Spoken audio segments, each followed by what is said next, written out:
3, go. Ako po si Michael Franco Boholano Yu. I am 31 years old. Nakatira ako sa Sitio Carabao, Pusio, Numancia, Aklan. Meron po akong asawa. Ang pangalan niya ay Cherry May Yu.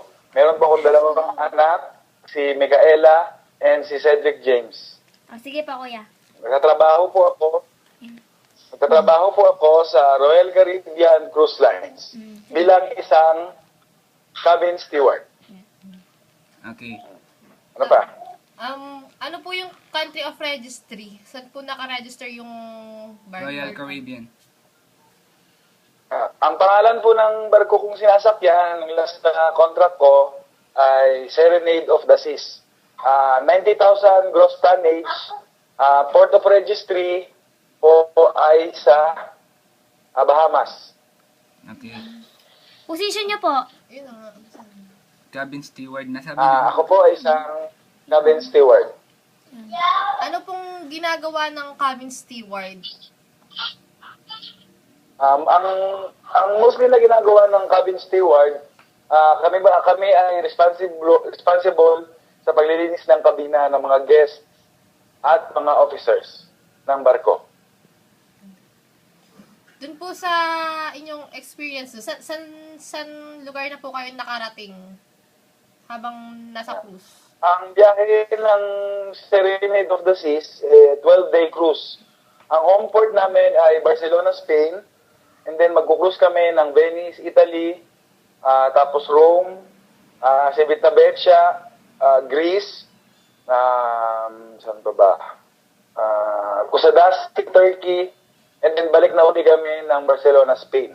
12 days cruise. Yung mga bansang yon, pupuntahan namin yon sa loob ng 12 araw. Tapos babalik uli kami ng Barcelona, Spain. Okay. Bale, ilang years na nga po kayo dun sa sa pagiging cabin steward sa cruise line?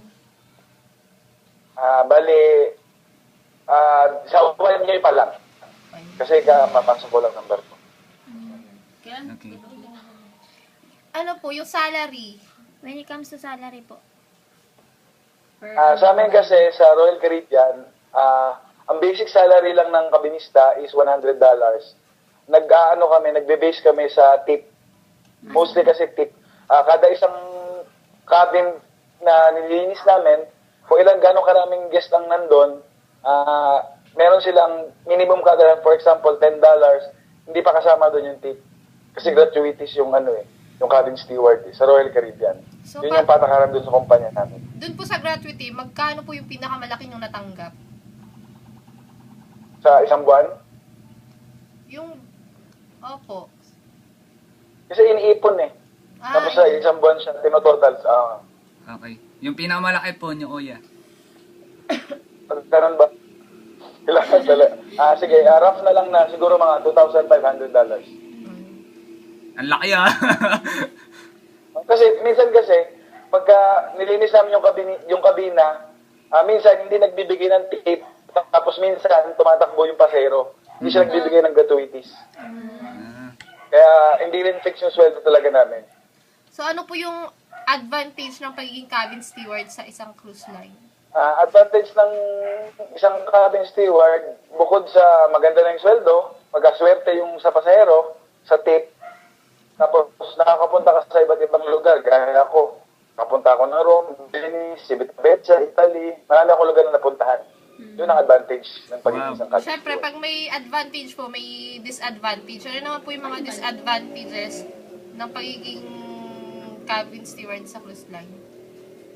Ang disadvantage lang ng pagiging isang cabin steward sa isang cruise line long hours of work, gaya ng paglinis namin ng kabina. Hindi lang 20 kabina, 50, 100, yan meron.